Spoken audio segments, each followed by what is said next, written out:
Welcome to HW Hockey.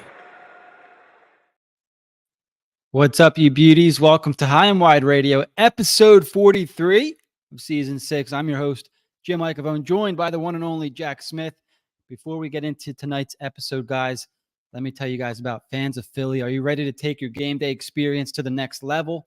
Look no further than Fans of Philly. With over 14 years of experience, they have been the go-to for organizing unforgettable travel packages for the Philadelphia sports fan. Why choose Fans of Philly? Let's break it down. They've spent years building up top-notch relationships with bars, hotels, teams, transportation companies, and more. Every trip is a learning experience, making each one better than the last. You can trust that their travel packages will exceed your expectations. If you're wondering if they're knowledgeable, you bet. They've scoped out the best hotels, explored the nightlife, and found the prime spots in arenas and stadiums. They know all the ins and outs to ensure you have a blast on your trip. So make sure you guys head over to fansofphilly.com for more information, and we'll tell you more about Fans of Philly in just a little bit. Okay, Jack, so it's officially the offseason. It's that time of the year where, everybody kind of goes on vacation. Fans, media, players, organization, front office guys, everybody's away. It's that time of year from now till August. Things kind of slow down a bit. The Flyers have signed their remaining RFAs. So we're here. We're going to touch on that. The big discussion all over Twitter, all over other podcast shows is, are the Flyers actually rebuilding? And we're definitely going to touch on that. That's a topic that I'm looking forward to talking about. And, we'll touch on the recent signings of the RFAs and Yegor Zamula. And Flyers also signed Jett Luchanko, their first overall pick to an ELC. So why don't we kick off with those guys? Jack, we're going to have a prospect profile for you guys later on as well for Jack Berglund. That was their second round pick, correct, Jack? It was their own second round pick. They traded up for the other one later. So yes, he was the earlier second round pick. We'll say that. Okay. Yeah. So we'll have a prospect profile for you guys on Jack Berglund a little bit later on in the episode. But Jack, let's kick this off. So the Flyers re-signed Yegor Zamula towards the end of last week. You want to talk about that signing a little bit? I think we had him on our stay category in our stay or go segment. Are you happy with the signing, and do you like Zamula? I just certainly don't hate him. I just think I know where he is. He is still young enough and been around long enough. And the main thing that I was thinking about is he speaks English, but he also speaks Russian, and that means something to some of these players coming over to this team. I think I had him on a stay, but please go in a potential trade that never came to fruition. You mentioned it's the start of the offseason. We know that the offseason technically starts on July 1. We are 10 days in, so you'd think, the free agent frenzy is over and we're into the heat of, potential trade talks and whatnot. But Briere said himself a couple of days ago, if a major trade doesn't happen in the next couple of days, we are probably done. And here he is just re-signing his own guys, which you have to do. And Zamula was one of them. And we'll get into whether or not his offseason that just started now being technically over at this rate in a way. But as far as Zamula is concerned, I never want to lose an asset for nothing, even getting to an extent. Like, what are you going to get for that? I don't know. But if you can at least try. So Zamula obviously has more value than that. He showed some offensive ability, particularly in the on the power play. I think you read last week that he he was second in points or goals or something with two, like something crazy. So there's some value there, although I think we know what he is. He's going to have to play for us to ultimately flip him, you would think, down the line for something. So I'm fine with it. We're going to have injuries. We're going to see and it's been mentioned, our McDonald, the Hunter McDonald, the next coming of Christ. This kid's going to have some interesting hype that he had no business having just because of Keith Jones. But Zamula's there now. You know what? We're still in a quote unquote rebuild, and we're seeing what we have. And you just hang on to young guys like this. It's definitely not a contract that's going to hurt you by any stretch of the imagination. And yeah, we'll just see what we have, and hopefully, if Briere does get back into the trade market, it would be a name I look to get moved as a sweetener or something like that. So yeah, hang on to your assets. I'm all for it.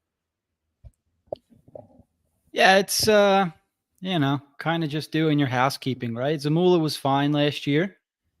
I don't think he hurt the team really in any way, and honestly, that's all you can really hope for from your third pair defense. Just don't hurt the team, right? And I thought he performed to that level, and I thought he got better as the year went on.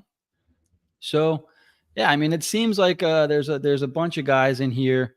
Um, let me see, Linden Z signing was okay, and I feel like that's generally how most of the fans kind of felt. I didn't really see anybody too like up in arms that Zamula got a 2-year deal. I think it was 1.7 AAV. And so, yeah, I mean, 2 years is 2 years. If he's here after the 2 years, that means he played well.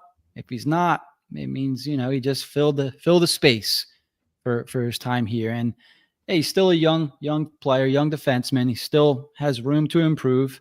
So let's hope that happens. And, for me, it just kind of was what it was. You signed your RFA, at a I think reasonable price, 1.7. I think there could be an argument that's a little high for Zamula, but it's fine. 1.7 on your third pair is not going to kill you. Right. All right, so let's talk about the other big signing. The Flyers signed their first-round pick of the 2024 NHL draft, Jett Luchanko, to a 3-year entry-level contract, Jack. I know the pick kind of surprised everybody, but after having, I think it's about almost 2 weeks now since the pick was made, I think we've gotten a chance to watch this player a little bit, and it's not all negative, that's for sure. They drafted a very good player in Jett Luchanko, signed him to the ELC. What do you think about the ELC, Jack? What do you think it means? Why do you think they did it so early? I think it's something that we kind of, with the Gauthiers of the world, forgot that they typically tend to do. He is a juniors player, so nothing will kick in until he's here. So it's just getting him a part of the organization. What I can't remember if it counts under their 50 contracts. That I can't remember. But to me, it's like, look, we went through some BS with some guys. We had our 2 top prospect. One was over in Russia. They probably had a better finger on the pulse of what was going on, but theoretically, it wasn't guaranteed to come here at all. And then you had Gauthier doing his crybaby bullshit. And you just had 2 assets that you didn't have locked up and stuck, with your organization. So it's probably a priority that, even though this guy was probably nothing like Gauthier and in Canada didn't have an issue coming here, but it's still nice to lock him up and know he's with your organization so they can't pull any bullshit. Not that they can in Canada, but it's just good to have him locked up with you and move forward. Yeah, it sort of seemed like more housekeeping, sign your first round pick to an ELC. The amount of housekeeping Briere's doing with re-signing these guys, ELC with this guy, extending people like Hathaway when he's still got a year under his belt. Obviously the big glaring move is TK hasn't been re-signed, but if that's all that's left, then he should have plenty of time for trades. He should have plenty of time to explore the trade market. So get all this bullshit out of the way now, and then we'll see what's up. Yeah, see, and so I think we can get into our big discussion now, because I think we're on opposite sides of this spectrum, and it should make for a good show and good discussion here. And I want to know also, from everybody in the chat here. So, they're letting you know, all right. Yeah, a lot. Some names I haven't seen, and obviously the names that we're used to seeing. Teddy and Linden 49 checking in. Who else? I saw somebody else. Names I haven't seen: Frankie Fast Hands, the Joker, and Crooked Zebra Records. So, yeah. So let's get into this a little bit. So, Briere kind of laid out the plan, and whether you want to believe him or not, he's kind of doing what he said. Don't have a problem with what he's doing. They backfilled last year. Throughout this season, the guys that they backfilled with, they re-signed to extensions because they played very well. So Hathaway's here for 3 more years. Paling's here for a couple more years. I'm happy with those guys. And I think the Flyers having the success that they did last year maybe kind of ruined things for people a little bit, right? Like, so here's my perspective here. Fans hear rebuild, and then somehow people got thinking, oh, the rebuild started a year before Briere got here, or like the reshaping of the roster, right?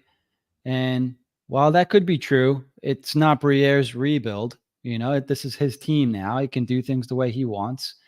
I think the expectations of last season really got people going. Like, okay, the Flyers were decent last year. They need to take another step now. They need to be better. They need to be adding to the roster. When they've come out and said, no, like this is going to be a long term. Like the problems within this organization are deep, right? And we can get into that a little bit more later down the line. But the problems here were never going to be fixed within 2 seasons. And it was almost unfortunate that they were good for as long as they were last year. Even though they were a lot of fun to watch, it made expectations higher. Do you remember like earlier, I think halfway in the season, Jack, we were talking about like, I forget exactly what it was, but are they doing themselves a disservice by playing so well, right? Because fans' perspective on the team changed. Now people are getting excited. They want to see wins. They could taste the playoffs. That's how close they were to being in the playoffs. And who doesn't want to see playoff hockey? But from at least my perspective, I'm watching this and I'm like, ooh, this is not gonna be good because you're getting people excited again. And you can tell, I mean, they're taking on salary. They took on Ryan Johansson. They're buying guys out, creating more dead cap money. And you can see that, okay, well, the more dead cap money they add for 2024-25, for the 2026 season, for the 2027 season, what this is telling me is, okay, well, they keep kind of kicking this dead cap money down the road a little bit. And then we just had this past draft, right? Where instead of picking with the 32nd pick, they traded into the 2025 draft with, a team that was in the Stanley Cup last year, which I got to be honest with you, is if I was disappointed, I was disappointed because I wanted to see who they were going to pick. But being in the 2025 first round over the 2024 first round is a win because this year's draft was known to be not deep. And we're going to talk about that because the player that we're going to talk about later went in the second round. And when I watch him, I'm like, how did this guy get picked second round? But I just kind of wanted to lay a little framework there because I'm trying to figure out where all the I don't want to call it impatience, but when we talked rebuild years ago, Jack, I'm like, I don't want to do a rebuild because I don't want to wait around for it, because rebuild for me means 4, 5, 6 years. It's going to be a long time, so, and they didn't come out and put a timeline on it. I think, when they hired John Tortorella, I think most people thought, all right, year 3 will be a huge jump. Year 4, they'll be competing in the playoffs. Michkov's coming over now. And the way that things are going, it's like, whoa, like this could be a long thing. Like they might really be trying to stockpile prospects here and try to win games at the same time, which I don't know. I mean, I'm anti-tank, Jack, right? But after seeing what San Jose did, getting two top 6 centers, arguably 2 top line centers in back-to-back drafts, and Columbus potentially doing the same thing, and Fantilli and Lindstrom, I'm like, man, those last 2 years were pretty quick. Maybe they should have been doing that. But yeah, I just wanted to lay that out a little bit. And now let's kind of get into things here. I mean, what are your thoughts on Briere's offseason, Jack? Do you find yourself a little bit more on the impatient side, or are you kind of like it is what it is? I guess my thing is it feels like you mentioned kicking the can down the road, and it felt that they're putting awful lot of pressure on the 2025 season, mainly a year from now, when July 1 hits or the draft hits. Like they are going to they really have to make some moves. It doesn't make any sense to me where they are right now and the needs that they have and where these picks that are going to potentially be. They have their own first. 2025 is supposed to be a great draft with plenty of centers. I get it. It's still the draft. I don't care how great a draft is. It's still the draft. It's still a complete crapshoot. I'm all for drafting, but their highest pick is most likely going to be their own, which will be what, maybe top 10 at the highest.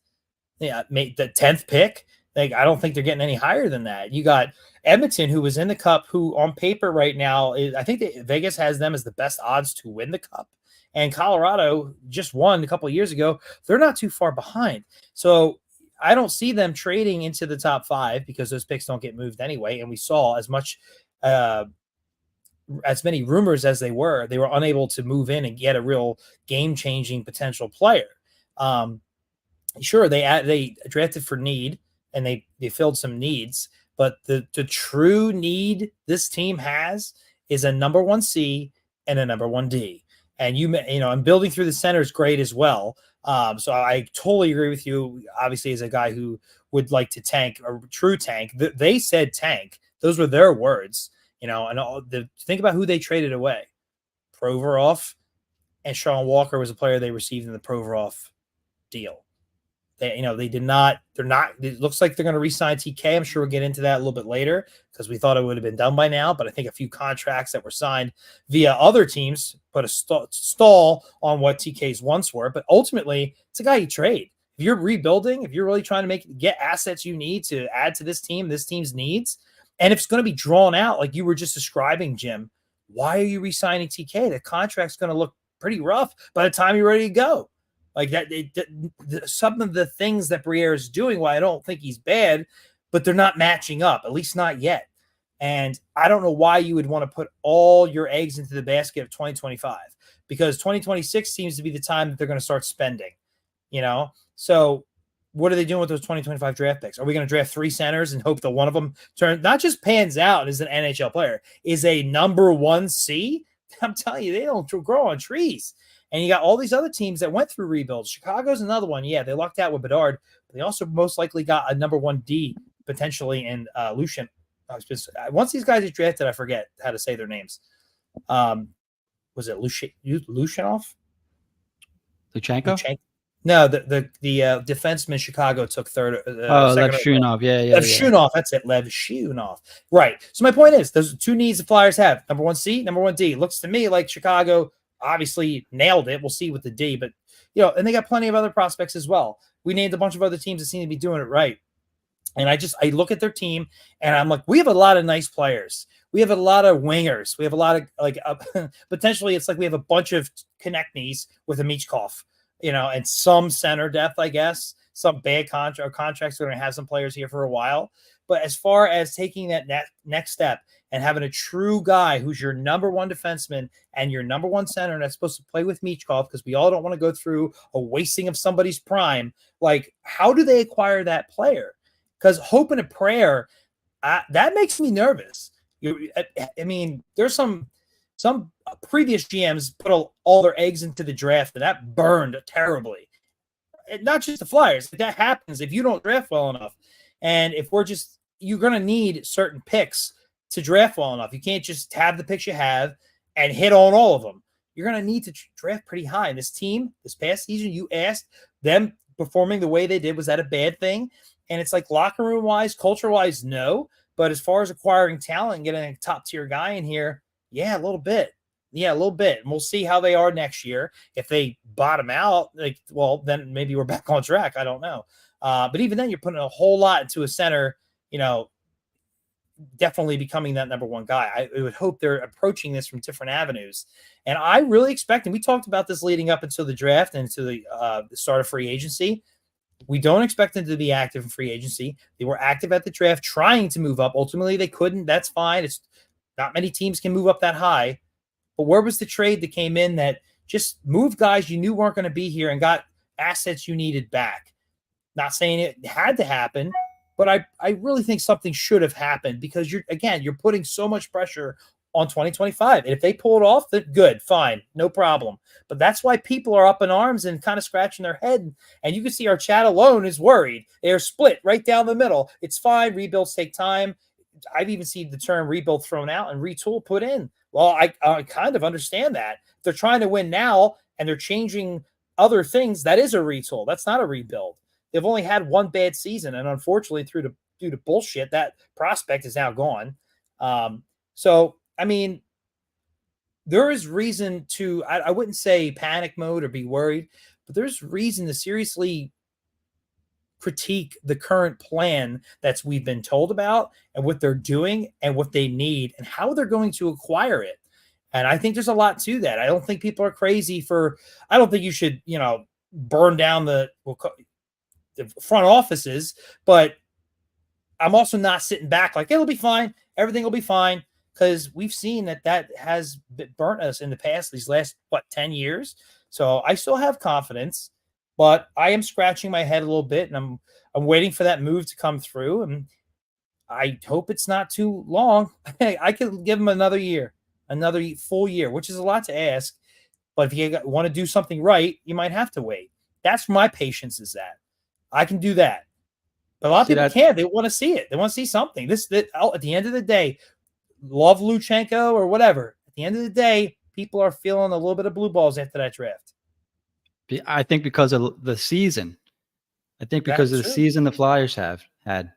I mean, people expected subtractions, I think, right? Or they maybe expected Farabee moved, or Ristolainen potentially moved, or TK maybe moved. And a lot of that was fan speculation. Like I didn't see really TK seriously involved in trade discussions anywhere.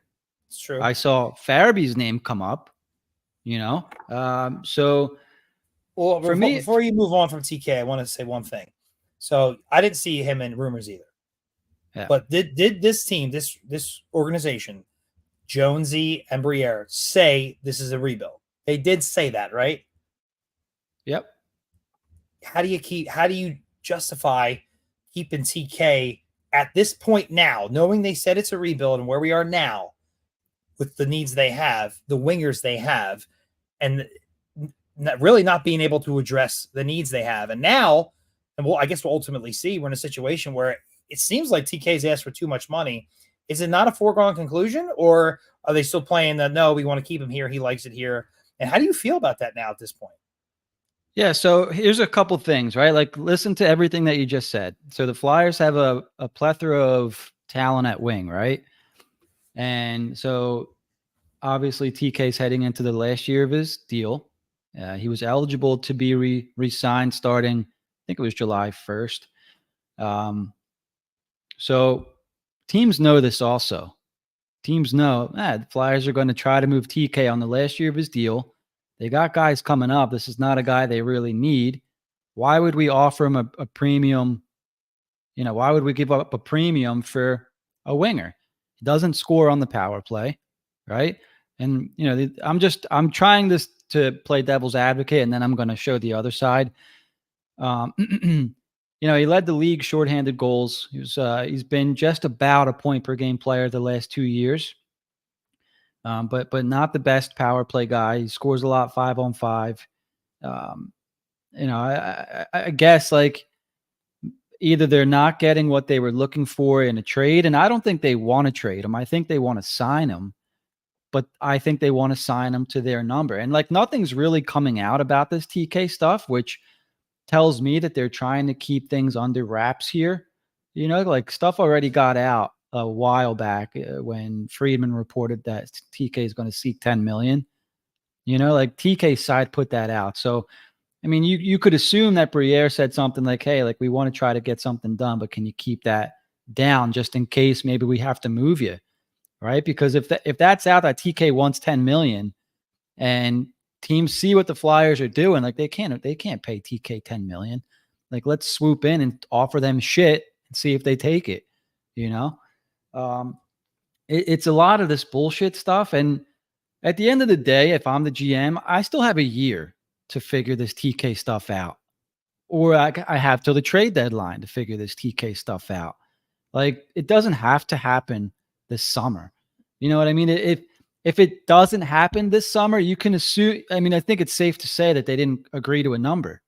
You know what I mean? Like, because they probably would resign him now to get it out of the way and move on going forward. So I would say that he's not signed today, July 10th, probably means things are still a little further apart. And then watch, as soon as we finish tonight's episode, they'll announce they signed him tomorrow morning. But yeah, I mean, I'm just kind of watching the situation play out, right? Like, that he's not re-signed yet kind of tells you how things are going, because all these other guys are under contract now. You know, I mean, he's still under contract for a year, but ultimately, Briere doesn't have to hurry up and do anything with TK. He's got the year. Yeah, I mean, you're going to get the most for him in the offseason, which is a shame. It is what it is, I guess. But why though? Because you're getting him for a full year. Yeah, this is under the guys that he resigns. Because if I'm another team and I don't have like an extension prepared with the trade, I'm not giving up nearly as much. But if I can get him in the offseason, that full year with full training camp with my team, that's more valuable to me than adding him at the trade deadline. That's my opinion. But again, that comes with an extension. I'm not doing that on a 1 year. We'll see what happens. I'm not giving up a lot more. Theoretically, I mean, he's already making only $5 million and change, which is very good for TK. So maybe to your point also. But if they trade for him at the deadline, that's way less cap they have to squeeze in. And you know what I mean? Like, a lot of teams are set in their cap already. Whereas if they trade for him at the deadline and they give up I don't know, it just makes more sense to me for a team to trade. This is what I mean. Like, you're kind of proving that devil's advocate point. Like, why would a team trade for him now and give up potentially more assets when I can just wait to the trade deadline and give up a late first round pick and whatever else? You know what I mean? Well, the issue with the waiting for the trade deadline is twofold. If you are interested in re-signing him, you're going to obviously have to give up more. But as the trade deadline gets closer, the prices ramp up like crazy. But there's also a team that just wants him for the playoff run, isn't interested in trying to. Maybe they will try to re-sign him, but it's not their ultimate goal. So you can lose out, and you're bidding against a lot more people, or you're not in a position where you thought you were at the trade deadline. So this is hindsight. It's not always 2020. So you might have thought, oh, we'll just do it then. And things don't work out that way. I'm like, oh, shit, wish we did it before. So there's things of that nature. This is also if you truly believe in the player. And there's plenty of teams that do. Like, we know that. But the Flyers are going to get significantly less if they trade him at the deadline. And odds of it coming with an extension are just going to be less because there's so much more involved there. I think they will just have to, if they do it, have to just take what they can get. Well, it shouldn't be too bad and go. Like, I look back what if TK gets hurt during the season? What if he has a down year? Obviously with Michkov, you don't see that happening, but now you're really rolling the dice as far as the Flyers are concerned. So I could see both sides of it, but if you find a team that is interested in extending him, I would much rather have him in the offseason, because then if you want him, and you're not in position to get him at the trade deadline, you're going to bid on the open market for him or something like that, or just flat out lose out on it. Like, and there's these GMs that fall in love with these players. There's GMs out there that have Konecny circled, and they're like, yeah, the Flyers should be interested in trading him. Once we get the go ahead, this is going to be our guy. That is for sure. Imagine him playing with some real talent out there. Like, Jesus Christ.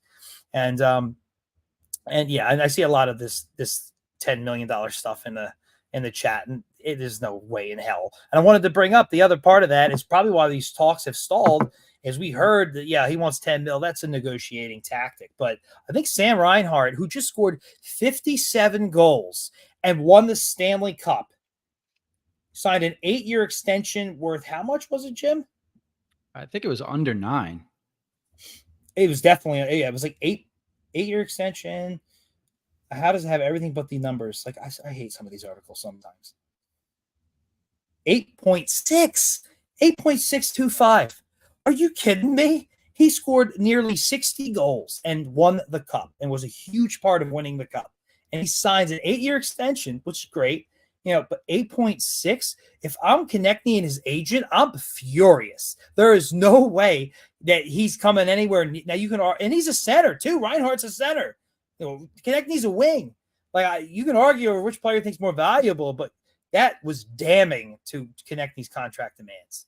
So if it's maybe now they think they can re-sign him for a reasonable deal, like an 8 for 8.25 or something. I don't know. The $10 million, even the $9 million seems like can you imagine all these other, did anybody besides 2-time Stanley Cup winner Jake Yensel at wing sign for $9 million or more? Because I know Jake was 9. I don't think anybody else did. That to me, the 10 number was always, it's a good negotiating tactic. Yeah, it's just BS. And, it has everyone repeating 10-10 and everyone's turning on Konecny. And, dude, we've said it on past episodes. Like, it's the agent feeding info to Elliot Friedman. And I think they're even coming out and talking about this kind of thing now. Like, they are the mouthpiece for teams, for agents to get information out. Like, they negotiate through their podcast or their platforms. It's a real thing. So the agent will go to Friedman. Yeah, we're going to ask for 10 million. Right. And that doesn't mean he's getting 10 million. It means he wants 10. He's at 5 now. What's the middle of 5 and 10? 7. Like he knows, like, okay, they're going to eventually meet us in the middle. It's going to be 7.5, 8 million, 8.5 at most. It's not going to be 10 million. Like, I don't know, man. Like, and I know a lot of guys are putting 10 millions crazy in the chat and stuff. And, it's just not happening, and then you saw Reinhardt get what he got. I think the state income tax stuff has a lot to do with that as well. And, living in a nice sunny place where you can be happy and go to the beach and win Stanley Cups. And, there's not a lot of pressure to win down there because people don't really care about sports, it's for an athlete. It's the perfect situation, whereas in Philly, taxes are income taxes. All kinds of taxes, coming out your ass in Pennsylvania and for the guys who live in New Jersey, it's crazy, so you're getting taxed out the ass. And let's be honest, like you get all 4 seasons here, but if you're living in the city, it's maybe not the safest these days. And, it's these kind of today's players, they look at that kind of stuff, whereas maybe I'm generalizing here, but guys in the past, they were more into like the history of clubs and who used to play here and my idol used to play here and all that kind of stuff. I'm not calling, those guys dumb. It was just a different time back then. Today's players, they want to live in a nice place and they want to make a lot of money and they want to keep a lot of their money. They want to go to a place where they can party or a place where they can raise a family. Those kind of things matter, So when it comes to contract negotiations, yeah, I'll score 57 goals. And if you're going to pay me 8.5 or 8.7, if I'm going to keep more of that than I give back to the government, sign me up, whereas TK in a place like Philly or even like take the Canadian teams, there's an argument that this is the reason why the Canadian teams will never win the Stanley Cup again, because players don't want to play in Canada, right? And because of taxes, like it's cold as shit up there, and a lot of their money goes to the state. It's very simple. So I don't know. TK, if he gets 8.5 and Reinhardt's making 8.75, whatever he is, I'm fine with that. You can't say that Briere is a bad GM because he had to pay $250,000 less. The guy's in an ideal spot, living it up in Florida. I don't know. That's just my opinion on that there. I still don't think TK is getting over 9 million.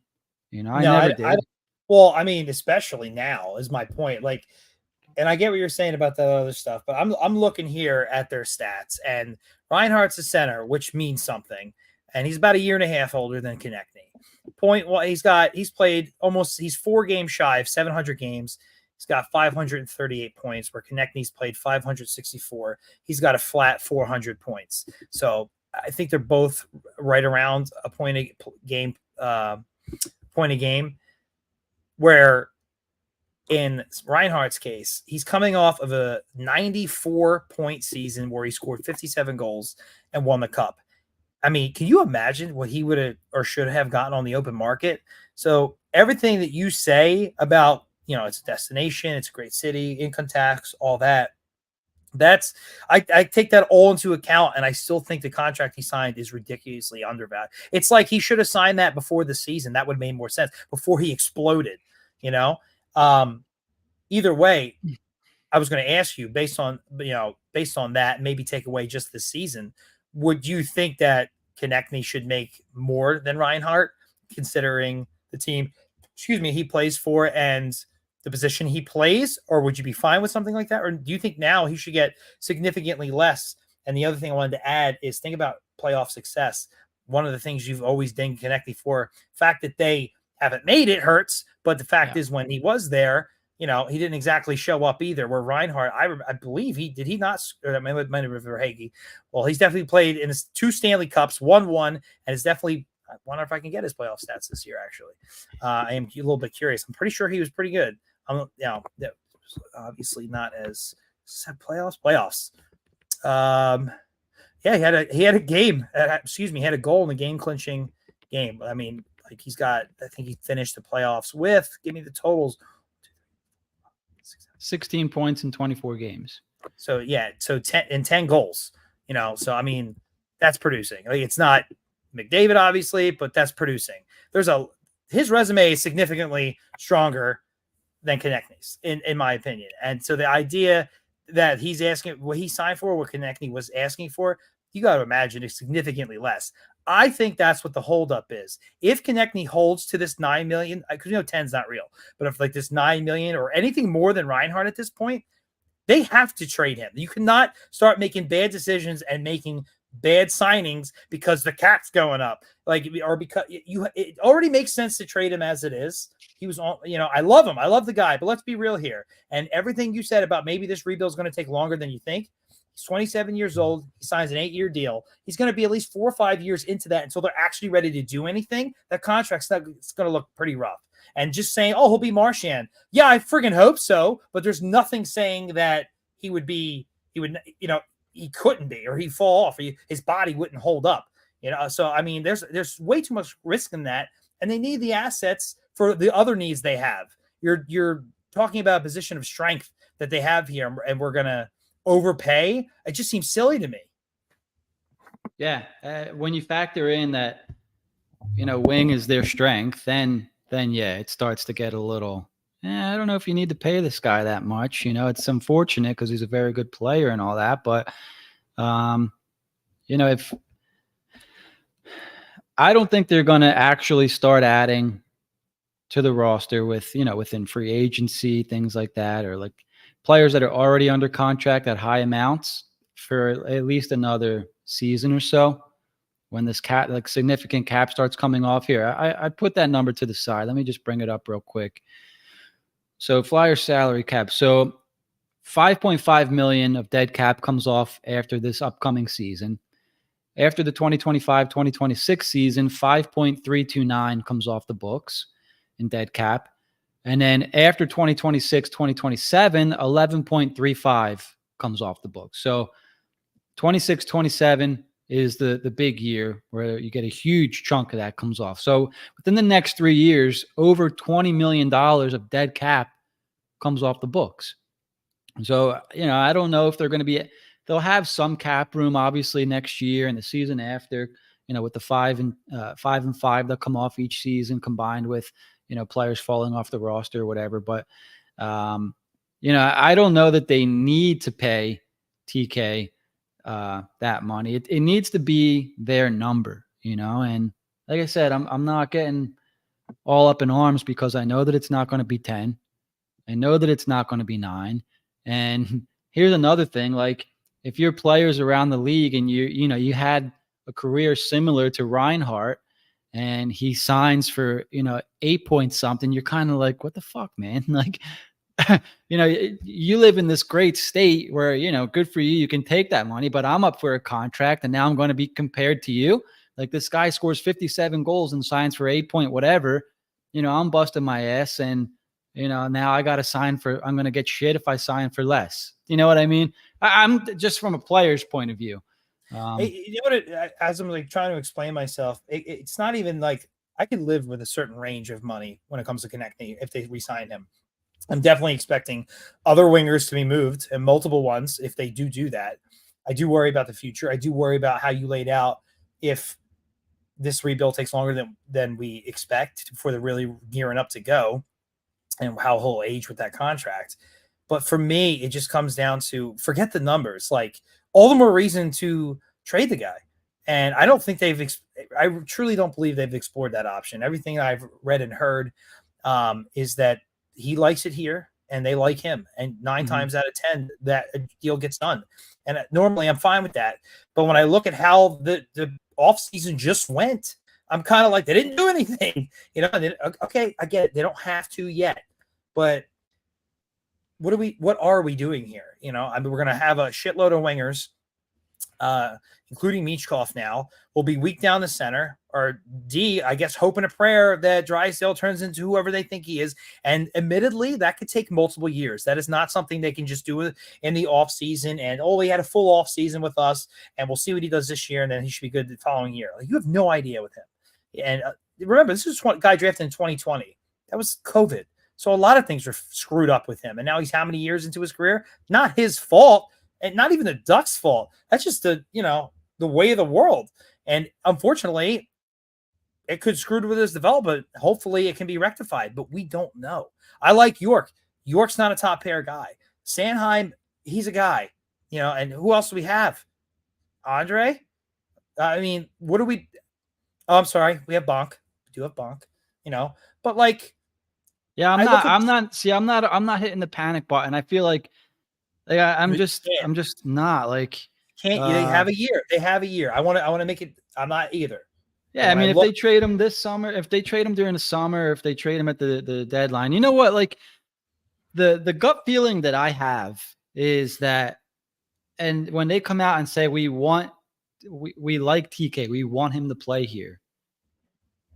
To me, I get the gut feeling that maybe TK doesn't necessarily want to play here. Maybe he sees the writing on the wall. Maybe he sees, man, there's a lot of young wingers coming up here, and this could be my last chance. So he's 27, turning 28. This is probably going to be his biggest contract of his career.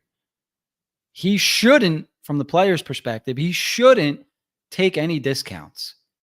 Do you know what I mean? He should try to get the most that he can get, because this will be the biggest of his career. He took a discount. True. Let's be real. Like, very good player. $5 million. We said it at the time. Wow, this is a pretty good contract for TK, right? Like, it's around $5 million. He's at least a $6 million player. Like, Tippett's making $6 million. You know what I mean? So maybe he sees himself as already taking a discount. Yeah, I already did you guys a favor with the $5 million. Now give me what I deserve, kind of thing. I get the sense that maybe TK is the guy kind of holding this up. You know what I mean? And maybe we find out that he's going to end up getting traded. That's my gut feeling with this. I mean, I hope it's a shame. It makes it sound like I hate TK, because I don't, but I kind of hope that's the case. I'm not hitting the panic button yet either. I'm just looking at this team and this team's needs. Still got a question mark at goalie. Still need more defense. Still need centers. Luchanko's wonderful, but like, he's not a top line guy. We all know that. I want to know how they're going to get that. Jack, they have 3 first-round picks in 2025. Well, they don't seem to be wanting to trade them. And rolling the dice on a prospect, on a kid, that burned so many teams in the past. And we're not even talking top 5. We're definitely not talking top 5 pick. I'm not hitting the panic button. But if things go south, I'm going to look back to the inactivity this offseason, or the moves that weren't made that should have been made, or the re-signings that were made that shouldn't have been made, and scratch my head and think, well, now what the hell are they going to do? Really, though? If so, theoretically, say all these picks don't work out. So say they're NHL players, but there's not a number 1 center. For next year, you mean? For 2025, yeah. This offseason will have been the start of it. Now, I'm not saying they needed to make a trade. They didn't have to, but they didn't. I don't think they really added anything. Like we said, they did a lot of housekeeping, excuse me. re-signing TK, he's your highest asset you could get a boatload for, and a rebuilding team moves that. And I don't see when they're ready to go for it. Where's he going to be at in his contract, with his age, and how much money is he going to be pulling in? Well, here, let me ask this question. So, and maybe this, so what do you think they would get for TK in an offseason trade? I haven't even seen anything rumored, but I guess it depends. What would make you happy? If they're going for picks and prospects, it'd be like 2 first round. See, I don't know what team has this, but like 2 first round picks and an A-level prospect and maybe something else. Maybe a roster player. This is kind of what I mean, though. Like if they trade TK, they're going to be trading for more picks and, maybe that's a prospect. Okay, because then they almost have to make a freaking trade with those picks.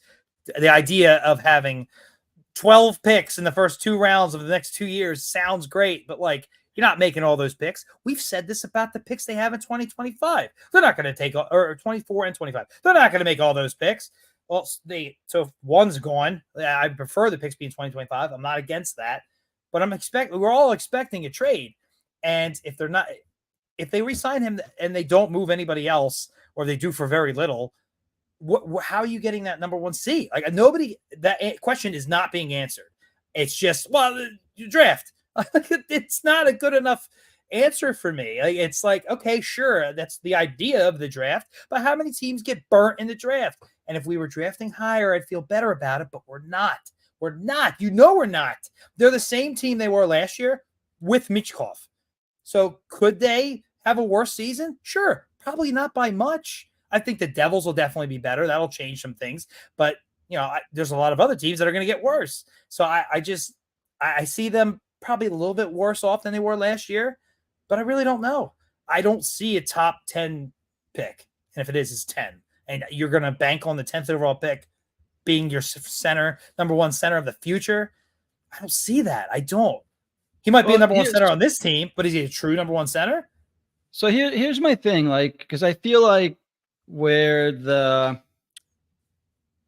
maybe the urgency for moves came from, and where I'm kind of all right, well, let's see this play out, is, it was the same for this draft. We don't know what they're going to do and until it happens. So it looks like they're putting a lot of eggs in the 2025 draft. And if they trade Konecny, I agree. It's going to be for, picks, and maybe a prospect sneaks in there that they like. And then it becomes, okay, let's see what they're going to do with these picks. Are they going to package them? Are they going to use them? So it's hard for me to get this has to be the off season, it starts kind of thing, or else it's it's in the trash, because it's all right, well, you can see that they're really gearing up for next season for some kind of an off season. They have options for next year now. It's not they went and traded for a hurt Ryan Ellis. They signed Risto to a shitty contract. They haven't made any mistakes, in my opinion, yet. Maybe they haven't done things to improve or whatever, but they haven't made mistakes that I think are going to hurt them. Does that make sense? So it's kind of all right, well, you can see the plan is to clear dead cap within the next 2-3 years. You can see that the plan is to gather draft picks in the next draft or whatever it is. You can see that there's a plan there. You can see that there's a plan. They have young talent on the roster. They have young D prospects. You can see what the plan is on the roster. Is center their position of weakness in the organization? Obviously, yeah. Did they address that with Luchanko? We'll see, right? I think we all like the player after watching him. Is he a 1C? No, I think he probably would have went top 10 if more NHL scouts and teams believed that. But is he a top 6 center? Yeah, I would say absolutely he's a top 6 center. He can definitely be your second line guy. We had somebody, I forget who it was, but Pollock brought it up in our chat that somebody compared him to Vinny Trocheck. I fucking love Vinny Trocheck. So if he can turn into a Vinny Trocheck as a second pair guy, I'd be ecstatic with that. That would be great. I think that's his ceiling, but that would be great. But my thing is, that's a pretty friggin' high ceiling. That's not a low ceiling. That's a very, very good player, an underrated player. You know what I mean? And that would be great. That would be fantastic. It still doesn't address our ultimate needs. Trocheck is a player who can be attainable via trade. Like it's a player of that caliber. It's not unheard of. He's been moved around. This is what the draft was this year, though. There was not. Oh, okay. Like everyone's drooling.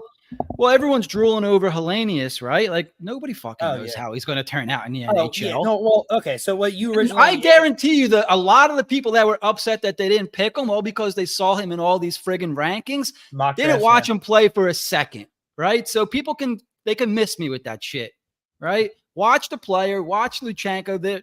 Hellenius is not all that much better than Luchanko. So miss me with all that Hellenius bullshit, right? Luchanko is going to be a fine player, all right? Jack, if he's going to be a Vinny Trocheck, that does address a need. And he's going to be that player with their wings are young. They have young defense. He fits the timeline, whatever the hell it is, 17 years old.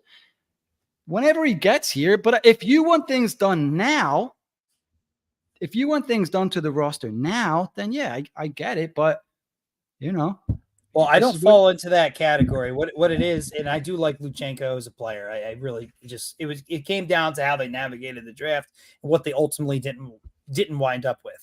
But that's fine. We preach patience. If I'm a rebuild guy, then I have to understand patience.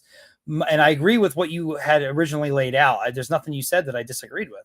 It was more so like how long are certain players still going to be here? Like Lawton, like he's only going to have this value for so long. Like why aren't they? Now Risto is a different story. Like you said, they hadn't made any mistakes yet, and I definitely agree with that. If anything, I gave Briere's offseason like a B. That's definitely a passing grade. It's a good grade. But for what they need to do to get competitive, they needed to do more. However, they don't have to do that right away this season, but they're putting an awful lot on next season. And to me, that's a little bit scary. That's a little bit. It's Closet. Who's the Closet Rangers fan? What's going on? Sorry, that threw me off. So anyway, they could totally sit out this offseason like they have so far. Just do their house cleaning, even bring back TK. It wouldn't be the end of the world. Again, I like the player, but it puts an awful lot of pressure on the 2025 season and offseason and draft to do an awful lot. I like Lawton. I think he's probably like the de facto captain, even though he might not wear it on his chest. From my understanding, he's that player who brings everybody together in the sense that he can hang out with the young guys and the older guys. That's great. That's what you want. That's what you need, as well as playing the game the right way. But he's a guy that this value he has is only going to be around for so long. We've already seen people balk at the first rounder the way this season started. And he's been in so many rumors, but ultimately he's not moved. They have to make a decision on that at some point. At some point, they have to get value for Lawton. And again, it's just another thing about 2025 that here we go again. Like we're putting it all in this year. So if I'm another team, how many of them have centers that are available for trade? Very, very, very few. Which is why I believe the price on Zegras right now, because he doesn't have to trade him, is sky high. Flyers may be in a situation where if they were to go that route, they have to pay a crazy price, and that takes balls, and they might not do that at this point. But they're putting an awful lot of faith and movement, just overall. Briere is not going to get a day off next year with everything that he's putting on the 2025 draft. So I just don't see, and everything's fine. I'm not hitting any panic button. I did expect more. I saw what they did last year, moving a Provorov and whatnot and other things. And I see this season, no, it's not even like they went out and got the number one seed. They didn't move anybody. Zamula didn't go to trade. Lawton didn't go to trade. They didn't move on from Risto. They bought out Atkinson. They made their draft picks and they extended guys. Now, I didn't expect them to sign anybody in free agency, so that's fine. But I think we all were kind of hoping they would grab a reclamation project or a buy low kind of guy, but they didn't really have the space for it. So I don't know how that's going to work out. I was hoping more people would have been traded, particularly guys with value. And ultimately I have a lot of questions, and it's maybe the answer has yet to present itself. They are still within their timeline. As more time passes, you cannot help but ask, like, how do they acquire that player? How do they do that? And the only thing I've received back is, well, they'll draft him. And that scares the shit out of me for everything we saw the last 10 years. Sure. I totally understand that. I mean, dude, you're speaking to the king of impatience, right? Like, remember our discussions just a few years ago? It was like, no, like, go get players now. I don't want to wait anymore, right? So, but now I'm at the point where I don't know if I don't want to say that I'm less of a fan, but I'm more these days. I feel more like I'm watching just a movie, right? Like, let's see how this plays out here. I'm not going to jump all over a guy for, perceived inaction here, right? Like, last summer, you could see what the plan was last summer. It was remove the guys that were a detriment to the culture of the team. Kevin Hayes is traded. Ivan Provorov's traded. You could see the strategy within those trades.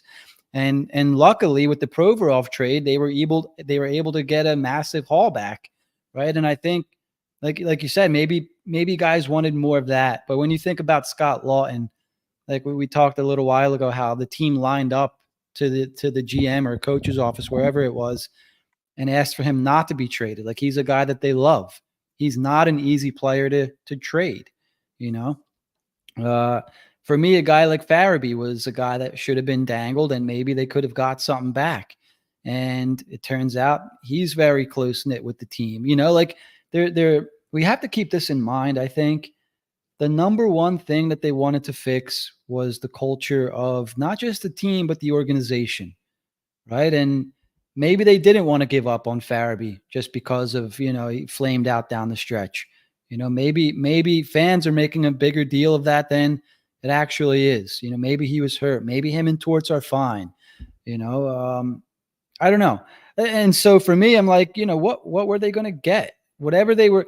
So I have enough trust in Briere just based off his past trade or things that he's done. He's not going to make a trade just to make a trade. So if he's not getting what he wants for Law, and if he's not getting what he wants for Farabee, that we haven't seen a deal. Like, you can bet that if a deal came across his desk that made sense, there'd be a deal, right? Yeah, I heard there wasn't too much interest in Farabee, believe it or not. So I can't kill him for that this year. Yeah. I mean, don't get me wrong. I want Farabee gone too. Like, he was a ghost the last 3 months of the season, but other teams around the NHL that want to make the playoffs see that, and they're like, well, this is not a guy that we can count on down the stretch. Why would anybody give up anything of significance? You know what I mean? So I don't know. I'm just trying to see both sides. And to me, this wasn't a make or break offseason. It was his second offseason as GM. And since he's gotten here, he said that this is not going to be a quick fix. They want to, kind of really get down to the root of this thing here and be playoff contenders and Stanley Cup contenders for a long, long time. So it's not something that's going to be fixed in 2 years. Like, we can get into the Hextall stuff if you want, Jack. I know, like, there's comparables. For me, Ron Hextall did so much damage to this franchise, not just the roster, but all that stuff that came out about him being a dick and, controlling what players eat and all that kind of deal. Like, word gets around to other players around the league, and it's like, who the hell wants to play for the Flyers? They let that go on. Like when Mr. Snyder passed away, like, a lot of the old Flyers that everybody loved and all the players wanted to play for, it kind of died with them, right? Like, we all agreed with that. So the kind of what's the word? The whole, yeah, I want to play for Mr. Snyder is gone, right? And so Hextall comes in and completely just ruins everything. He ruins the image of the Flyers. At least that's how they spun it. Players don't want to sign here, yada, yada. And then Chuck Fletcher takes over and is handing out money to guys like Kevin Hayes, and players see this. They're like, what kind of a friggin' Mickey Mouse organization is this, signing Kevin Hayes to 7 years, $7 million. So there's been such like a stain on this team for so many years that it's going to take more than 2 years to rebuild. Not just the roster, but the entire image of the organization. We know that it's a good organization. Things are coming back. I think Keith Jones and man, why am I forgetting his name, Jack? Dan Hilferty. I think he's doing a great job. They're doing a lot of PR stuff.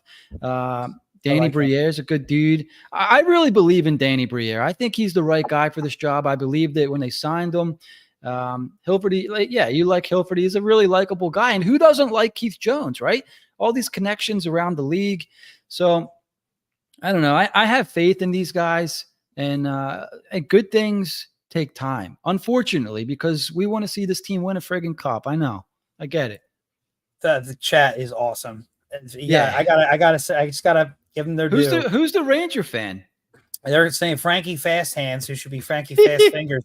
He is just, I mean, I don't necessarily disagree with everything he said, but he's very, very heavy into the nothing works here. They all suck. Everybody sucks. He's saying Lawton is a horrible culture guy. I'm like, I can't be with you on that one. I'm sorry, but he is, and they're accusing him of being a Rangers fan. Look, the chat is, I see a lot of both. I see a lot of, look, I believe in Briere as well. I'm not pulling the plug because I'm a little miffed at how this offseason is going. Yeah. I understand you have to navigate these waters and you can't just do what you want to do. Like, it's going to, things are going to have to happen. I was a little suspect of some of their drafting. At the end of the day, it felt like they had a solid draft, but it was their first 2 picks that really had me scratching my head. I've come around. It's not even the Luchanko pick. It's how they went about it, who was available, things of that nature. I was hoping for some kind of trade because I don't foresee Briere making 9 trades next year, like really just going nuts in 1 year.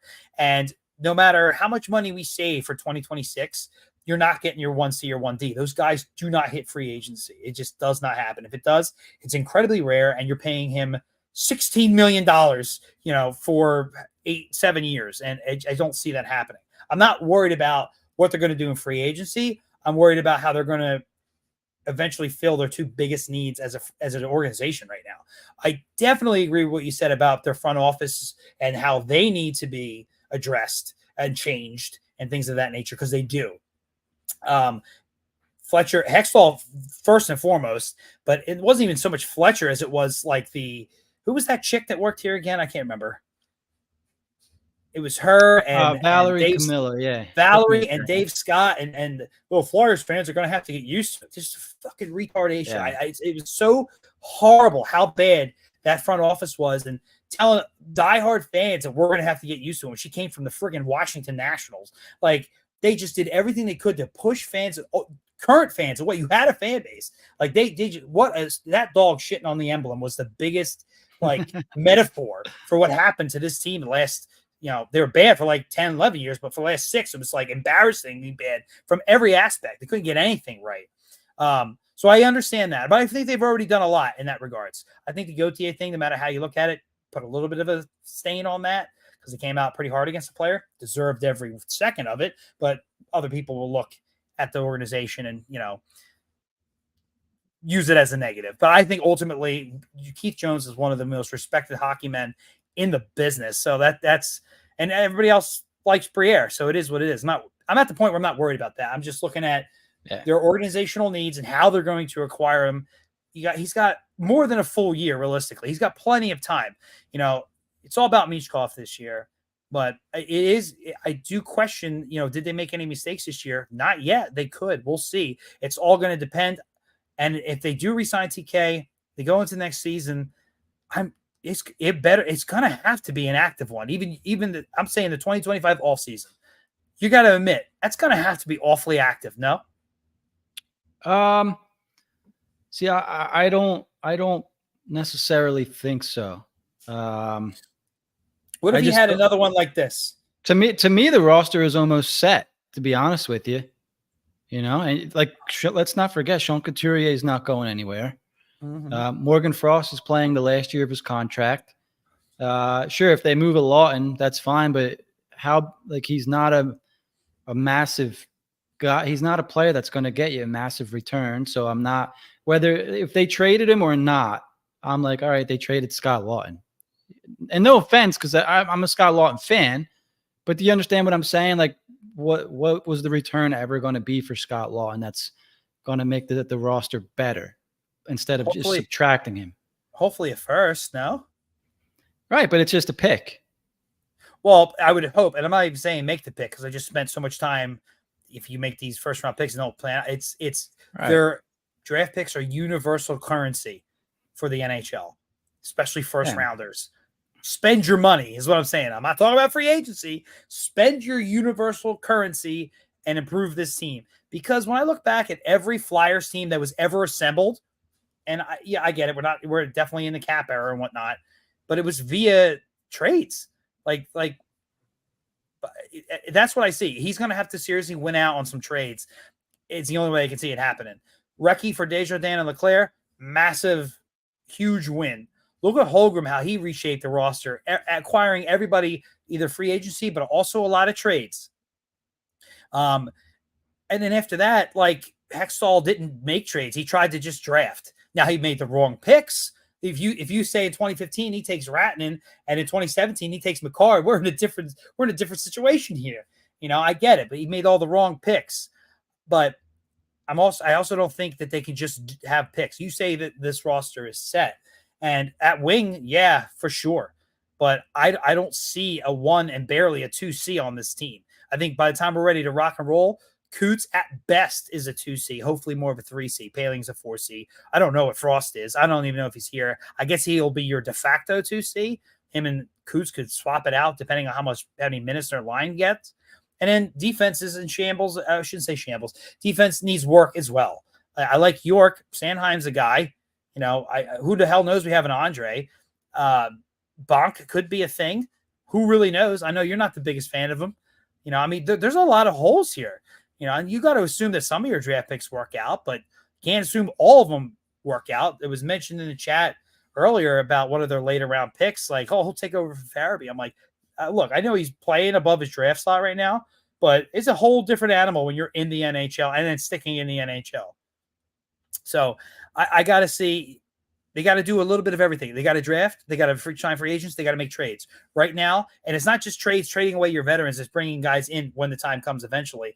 And the only way they acquire a 1C is some kind of player-for-player deal where we add more, because that's the only way I can see them getting a player of a premium position, probably somewhat younger too. They're not trading for a 34-year-old guy.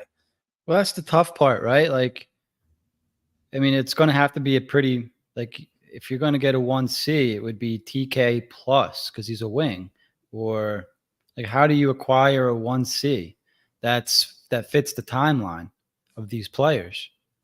Like, whoever they acquire would need to be between, I don't know, 24 and 27. And I mean, TK is 27. It's like, so what 1C is available that they can afford to trade for right now? Like, like, who is it? Zegras. And I know they got to like keep tabs on it because I think the price right now is astronomical. We got shit on for saying, and I wasn't even saying trade York. I'm saying they would turn around and ask for York as you put out the poll, Zegras or York. And Flyers fans shit all over that. I guarantee you the asking price right now is way more than that. Everything that, and I don't think he's going to get it. I just think he does not have to trade Zegras at this time. So why not ask for the world?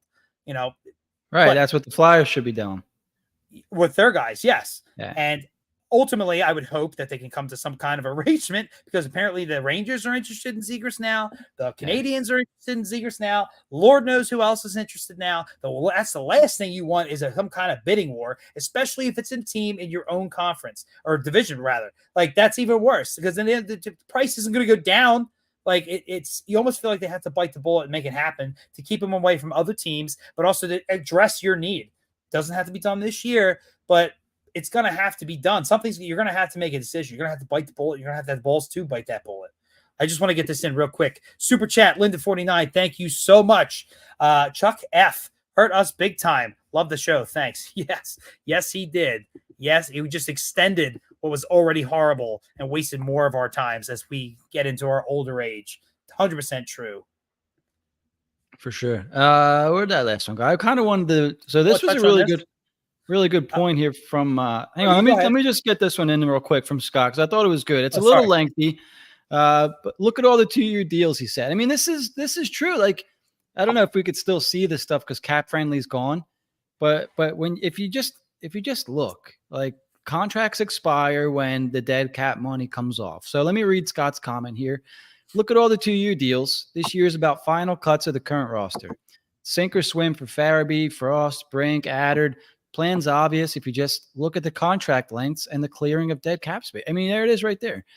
They're going all in for 2025. Michkov's going to elevate Frost and Tippett. I hope so. Along with so I want to talk about that. If you can't score with Michkov, then you will be on the way out, which, hey, that's interesting. So I don't know if Michkov is going to come in and instantly make this power play better. We'll see. But yeah, I agree with most of what Scott said there. I mean, just the writing is on the wall. Like, they're planning for 2025, 2026. They're not winning a Stanley Cup this year. They're not winning a Stanley Cup next year. And it's going to be interesting. So what it seems to me is John Tortorella was brought in to change the compete. He was here to also help change culture. He wasn't brought in to help them win a Stanley Cup within his 4 years here, which is unfortunate because I love the guy. I would love to see him win a Stanley Cup with the Flyers as a coach. Not going to happen. I'm not even expecting it. The Flyers are not even going to sniff a Stanley Cup by his 4th year, unfortunately, because I was thinking next year will be a big leap. 4th year, they'll be competing. It's out of the question for me. Not happening. You know what I mean? Maybe they'll make the playoffs in year 4. I agree. That's kind of where I am now. I agree with everything you said. I agree with the comment. My issue is, what part of the plan addresses 1C? It's going to have to come later, I guess, man. It's a mystery. I'm telling you, and I'm a little concerned about that. That's all. Yeah, and that's fair. Yeah, it's fair. And that goes with the comment. How do you scroll this damn thing? Here we go. By Fancy Freunds. Why does everyone talk about Zegras as some sort of prize? It's not. Well, he does have 2 60-point seasons under his belt as a very young player. I believe he was the 8th overall pick, right in that range of, or maybe the 6th, somewhere in there, of the 2019 draft. Obviously, he has a highlight reel. He does have his issues. He's the only 1C available. That's it. That's why there's no other 1C is available for potentially. I can't even say he's available. Potentially available for trade. That is the only reason why we bring him up so much, because if there was another player to talk about, we talk about him. And I think the best we got was Nikas, who's a winger who might play center. Like, what else? What else do we have? That's it. If you want to address 1C and you're talking the trade market, there are no other names. There's nobody else. Unless maybe, hopefully in the future, a disgruntled player in another team presents himself. But again, that falls into the hope and a prayer category. And as a GM, you should not have hope and a prayer as a part of your strategy. I'd be shocked. I'd be shocked. When's the last time a player of that caliber? Agree with this. They're going to have, dude. This is what they're moving all this. They're saving up money for. I mean, it's like the Sixers with Paul George, huh? But this is the kind of move that they're going to make. Like, it's really important to see who's going to be a free agent when all this money starts coming off, right? And I think at the time, Draisaitl will be like 29 or 30 or something. So, he doesn't even really fit. But I love it. I don't see Edmonton letting a player of that caliber get away from him. But if they were still getting bounced in the first round, maybe. They just went to Game 7 of the Cup, and if he wasn't hurt, you might have a different outcome of that series. Yeah, I mean, factor in he's playing in Edmonton. He's giving a lot of his money to the government. Like, I know he's from Germany, so he's probably used to this shit. But you know what I mean. Again, please tell me your answer for 1C, because I got nothing. And I'm not saying Zegras is a perfect player. I'm saying he fits the timeline youth-wise. He's a player of his caliber, would play. I can't imagine him playing with Michkov. But like, what's your alternative? I've not gotten an answer outside of draft and pray to God. So that's my only point. That's my only point to that. next year's first round, and this is why I assume the Flyers have 3 first-round picks in next year's first round. Just right now, obviously things are going to change, but on today, July 10th, there are projected to be at least 10 centers going in next year's. I think it was 10. I have to go back and count. It might have been 10 to 14. You got James Hagens. You got Anton Frundell, who was mentioned in our chat. Ilya Ryabkin, the Russian. So it'd be cool to pair him up with Michkov. Totally agree with that. Yeah. Hang on. We got a couple more here. Roger McQueen's on this list. Caleb Denoyer, William Moore, Cole Reshny. Wow, I don't know why that was weird. I got to do my research already. Yeah, so my point is next year's draft is a lot stronger than this one. I keep saying it. Like everyone was getting up in arms for the draft because it got closer and it's exciting. This was a weak draft. Like in my opinion, teams were drafting second line players as soon as pick 5, 6, 7, you know. That's my take. There weren't a lot of top line players in this draft, so that the Flyers potentially got a second line center, perfectly fine. Next year, the draft is a little deeper, and there's a lot of centers in that first round. Now, we'll see if they end up using all the picks. We'll see. You know, I don't know.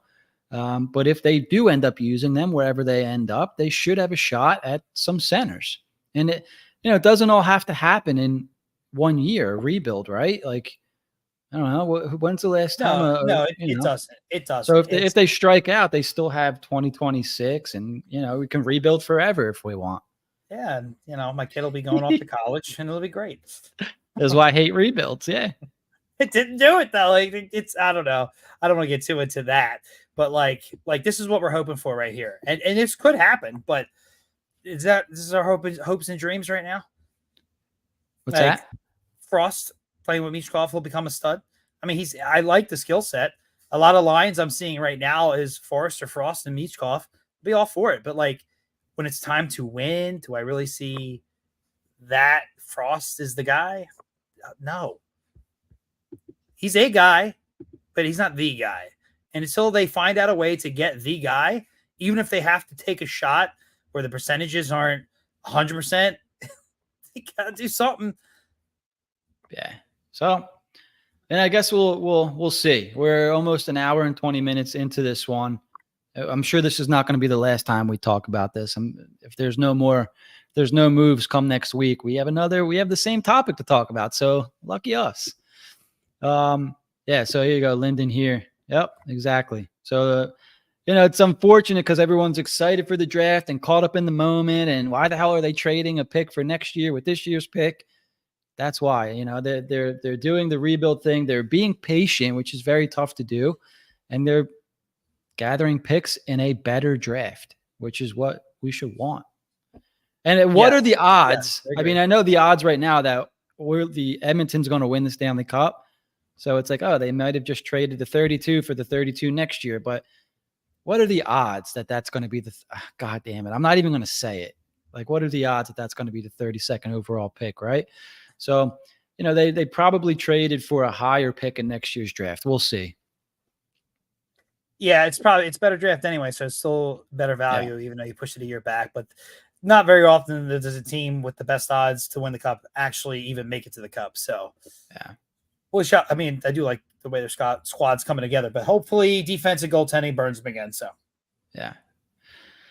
All right, so let's kind of we got one more thing to touch on. We got a few draft nerds in the chat here, so maybe they'll appreciate this. I want to know, has anybody had a chance to watch Jack Berglund? Because I was able to watch him at least 2 games. Obviously, I'm going to watch more, but in the 2 games that I watched, was not very impressed, Jack.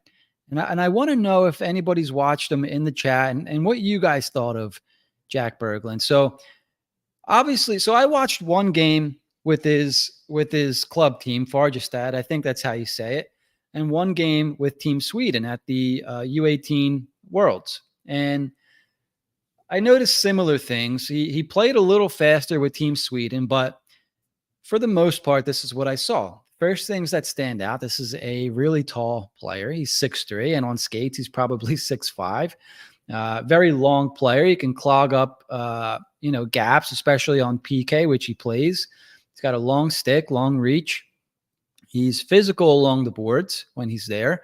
But I gotta be honest, and this is where I'm hoping people can help me out a little bit, because overall, I wasn't impressed. I saw a guy that was maybe not the most fleet of foot, which maybe can happen when you have some of these bigger, younger players. He was kind of very slow to react. Took him a long time to, number one, make a decision. And then when he made the decision, he just kind of looked like he was in slow motion while he was doing it. So just from the 2 games that I watched, and maybe those were just 2 off games, I was having trouble seeing what the Flyers saw in Jack Berglund. So as of right now, I mean, we kind of talked about it a little bit in the chat. They went skill and speed with Luchanko, maybe, and with the next pick, Berglund, maybe they went with size and maybe some physicality and maybe a guy that they can work on a little bit. And there you go. So Sturdy mentions Berglund's a project. I don't see him ever playing in the NHL. And what did I say in the chat, Jack? At best, this guy has a chance to be bottom 6, but if he ever plays in the NHL. So interesting comment there. Some other comments I want to post up real quick here. Berglund will do much better in a structured game. He does not have the skills to show out in a scrimmage, free-for-all. Watch him in development camp when he gets mixed with the more experienced players. Okay. I said this in the chat, Jim, and I think now is a good time to bring it up. It's like we want, obviously we want center. Obviously the team wants size, and that's obviously what they drafted for here. I know that 2nd-round picks don't have obviously the highest ceiling or percentage of making and sticking in the NHL, but this pick, I had the same feeling once I read who he was and what his ceiling was, of that of 3rd-line center. It was like when they drafted Adam Ginning. It's like, why are they drafting a guy whose ceiling is Robert Hagg? I don't understand that. It's like you're drafting to potentially fill a role down the road that is that of replacement level player. That's a wasted pick in my eyes. Now, obviously, give the guy a chance. And Jim, you're going off of 1 game you saw, but nothing we read says otherwise either. And I understand they wanted size and obviously center, but I just don't understand the pick. I hated the pick when it was made. We were already having an interesting draft at that point. It was like, why are they taking a guy here early to mid second that, if he does somehow make the NHL, he's a 4th-line center, 3rd-line center. He's going to replace Tanner Lazinski in your organizational depth chart. What the hell was the point of that pick? And if I'm wrong, I'll eat all the crow in the world. But everything about this pick, it's just stupid. It just didn't make sense to me. It felt like they draft, we need a center and we need size. Well, Teddy Stieg is out there. He's a pretty good center, at least projects to be. No, we need size. We're going with Berglund, but he's only going to be a 3rd-line center potentially. It's good enough for me. We need size. That's what it felt like, and that's stupid. And it was reminiscent of the Adam Ginning pick. Yeah, and Stiga was the guy that I think we had on our board that night as players that we still wanted. And Scott's just kind of reading my mind tonight, so I'm going to pop another one up here. Lyndon chimes in. He needs to pick up his foot speed, heart and soul player, good 200-foot game. Scott's just reading my mind tonight, so I want to just read this out. You can't have all the Trevor Zegras type players. They will get eaten alive. You need to balance size, skill, physicality, and hopefully, but you need to be able to that's his ceiling. That's his hope. It's not like he could settle into it there. You're hoping that he hits his absolute ceiling. He's a 3rd-line center. That's just silly. It's like we need size. Well, just take any oaf. That's just silly. But here's I'm going to say it again. This draft, that was this draft, man. You're picking 3rd and 4th line. They all guys. Suck. So just take biggest suck. Yeah, I mean I know you're being facetious there, but this draft was not very good. And I've saying it for the months leading up. I didn't move off my stance. I like the Gill pick later in the 2nd round. The taller, bigger defenseman. I like that. Spencer Gill, I believe his name. Yeah. I like that pick. He's got to put on some size. He's tall enough.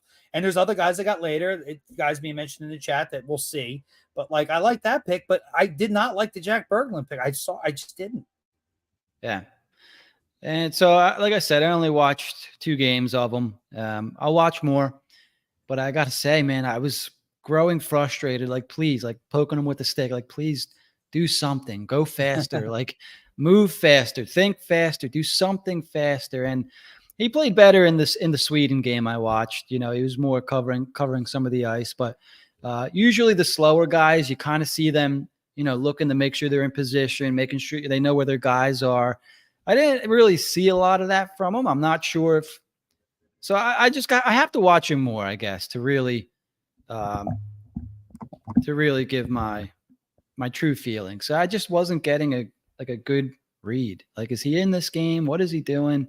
Does he know what's happening? Of course he knows what's happening, but is he reading the play? Is he wasn't breaking up any passes. He was blown by a couple times, kind of hanging out in the neutral zone.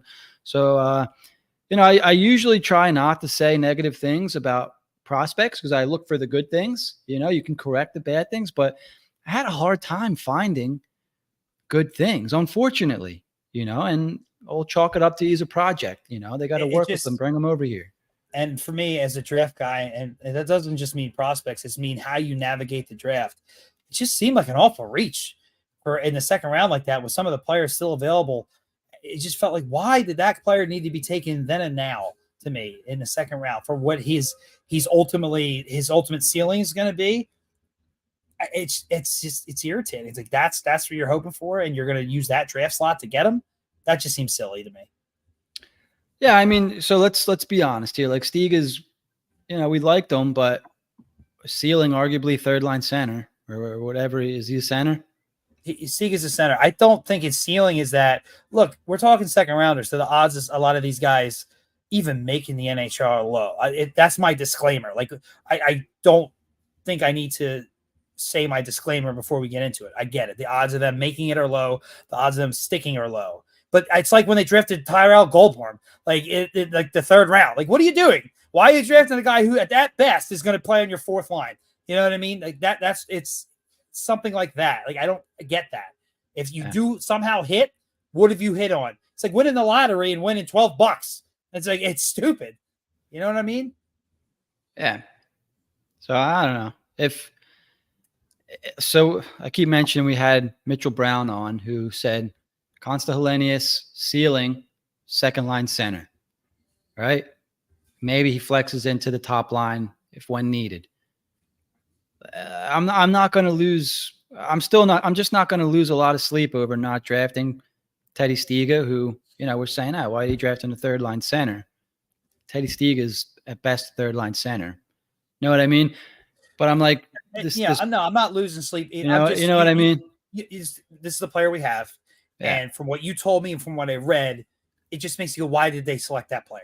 It can't just be, it feels like it's just size. And if I always go around saying, and this is more of a first round thing, but like you don't draft for need that high. And like, this isn't that high, but because I like the rest of their draft from that point on, like Spencer Gill on, who they traded the pick that they acquired to move back one spot to trade up for Gill. From that point on, it seems like they did pretty well. I do not understand the Berglund pick outside of need at position. I would agree with you that they probably did that. They probably looked at, okay, we have 2 potential bottom 6 guys here. Do we want the 5'10" guy or do we want the 6'3" guy? And maybe they had them close to even. I don't know. Right. But I would agree. It does look like that's what they did. So. And you know me, I have an issue with that. But at the end of the day, it's a second round pick. The odds of him even making the NHL are slim. So whatever. Yeah. So we'll see. Yeah, I mean, it's going to be even longer than Luchanko to see what we have in Berglund. So, all right, we'll sneak this in. Go ahead. I have no idea if there's any, you know, I think they're keeping Saros. I heard for your boy, I know you got him in fantasy. Askarov is available, goaltending prospect. I have no idea what the value of that would be. I think we would get more for Konecny, but that would take some balls, wouldn't it? Sure would. Yeah, so coming to the end of the show here, guys. What a great show. A lot of talk in the chat, great discussions. let's continue this more into the offseason. I'm sure, we'll do, are the Flyers rebuilding part 2? I could keep talking this all night, but we're an hour and a half in. So we're half an hour over schedule here. So let's try to wrap this one up. For Jack, I'm Jim. Make sure you guys are watching on YouTube. Like, subscribe, hit the notification bell. If you're listening as a podcast, please listen on Spotify or Apple Podcasts or wherever you get your podcasts. So that's going to do it for this episode, boys and girls. Thank you to everybody in the chat. Lyndon, thank you for I think it was a super chat. Thank you for the donation. We really appreciate you guys. And we hope to see you all back here again next week. That's it. Have a good rest of your night. Safe weekend, everyone. Chat was awesome. Thanks, guys.